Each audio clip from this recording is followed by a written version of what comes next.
पत्नी ने न जाने क्या किया था कि पति ने उसे एक के बाद एक कई थप्पड़ जड़ दिए। हमेशा हर सिचुएशन को शांति से हैंडल करने वाली पत्नी भी इस बार इतनी अशांत हो उठी कि उसने अपनी चप्पल ही निकाल कर पति की ओर दे फेंकी।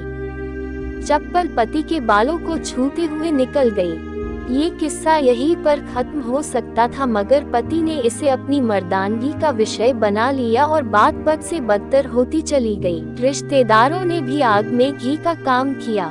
किसी ने कहा जो औरत अपने पति को चप्पल से मार सकती है वो न ही तो वफादार हो सकती है और न ही पतिव्रता। ऐसी औरत परिवार ही नहीं पूरे समाज पर कलंक की तरह है। बीवी के पक्ष वाले कहा पीछे रहने वाले थे। किसी ने कहा 21वीं सदी में भी जो स्त्री के साथ मारपीट करते हैं उन्हें तो जेल भेज देना चाहिए। तो कोई कहता जरूर उसको कोई और पसंद आ गई होगी इसलिए अब पत्नी से मारपीट करने लगा है। बात कोर्ट तक पहुंच गई। दोनों पक्षों ने एक दूसरे के खिलाफ केस फाइल कर दिया। पति ने चरित्रहीन होने का तो पत्नी ने दहेज और शारीरिक उत्पीड़न का आरोप लगाया। 2 वर्षों से अधिक समय के लिए केस चला था। इन 2 वर्षों के दौरान दोनों पति पत्नी अलग अलग रहे थे। इन 2 वर्षों के दौरान दोनों पक्षों के समर्थकों की संख्या कम हो गई थी।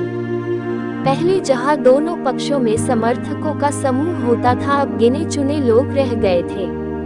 पति और पत्नी दोनों की आर्थिक स्थिति भी इस समय के दौरान नीचे गिर चुकी थी। जिन्हें वो अपना शुभचिंतक समझ रहे थे, पैसों की बात आते ही उन्होंने भी अपना पलड़ा झाड़ लिया था। अगर कोई देने को राजी भी हुआ तो मोटे ब्याज की शर्त पर। आखिरकार वही हुआ जो सब चाहते थे, डाइवोर्स।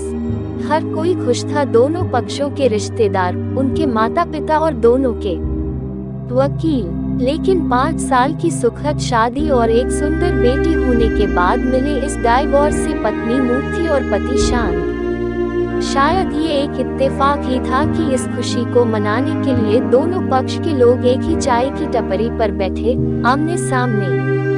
इत्तेफाक इसलिए क्योंकि ज्यादातर लोग जो एक दूसरे के विरोध पक्ष को सपोर्ट कर रहे थे वे एक दूसरे को अच्छे से जानते भी नहीं थे।